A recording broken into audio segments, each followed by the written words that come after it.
नमस्कार। आइए सुनते हैं स्वामी तुरायानंद जी, स्वामी विवेकानंद जी के गुरु भाई श्री रामकृष्ण देव के सन्यासी शिष्य, उनके द्वारा लिखा गया एक प्रेरणादायी पत्र।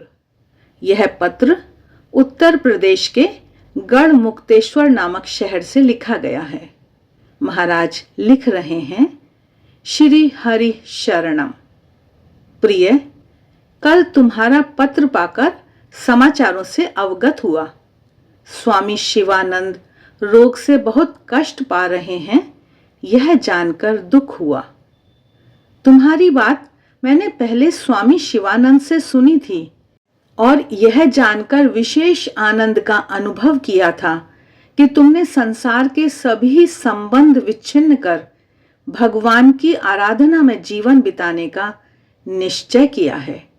भगवान की प्राप्ति के लिए व्याकुलता अत्यंत आवश्यक और उत्तम है, तो भी चित्त वृत्ति अब तक शांत नहीं हुई, ऐसा सोचकर उतावले होना या निराशा को प्रश्रय देना उचित नहीं। उनकी बाट जोहते हुए भी अपने आप को धन्य समझना चाहिए। ईश्वर संसार से निकाल लाकर जो अपना भजन करवा रहे हैं, यह क्या उनकी कम दया है?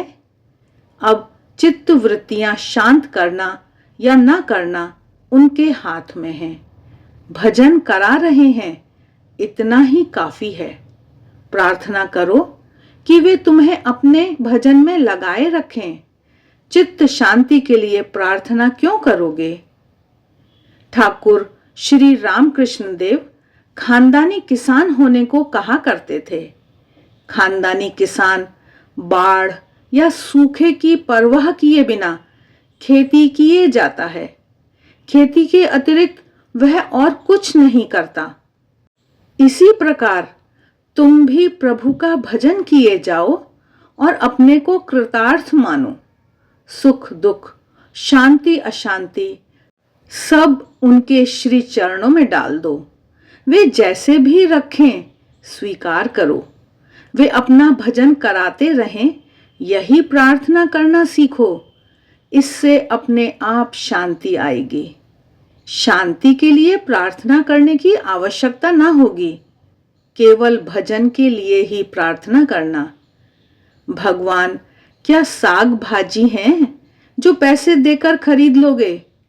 उनको पाने के लिए साधना की क्या कोई बंधी बंधाई नींव है कि ऐसा ऐसा करने पर वे मिल जाएंगे?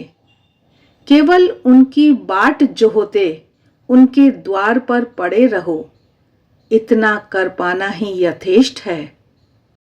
उनकी दया अपने आप होती है। नाक दबाने या किसी अन्य साधन के द्वारा कोई भी उन्हें नहीं पाता।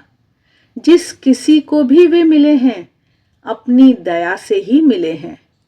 यदि वे द्वार पर पड़ा रहने दें तो इसी में उनकी असीम कृपा मानना। साधन भजन और क्या है?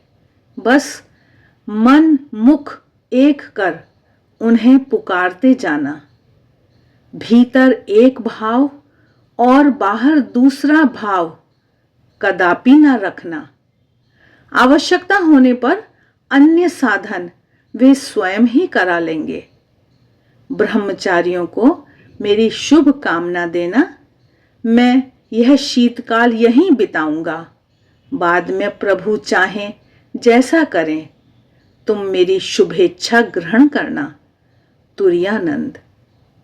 आशा है इस पत्र से हम कुछ न कुछ प्रेरणा अवश्य पाएंगे। आज के लिए बस इतना ही। आप सभी की मंगल कामना के साथ नमस्कार।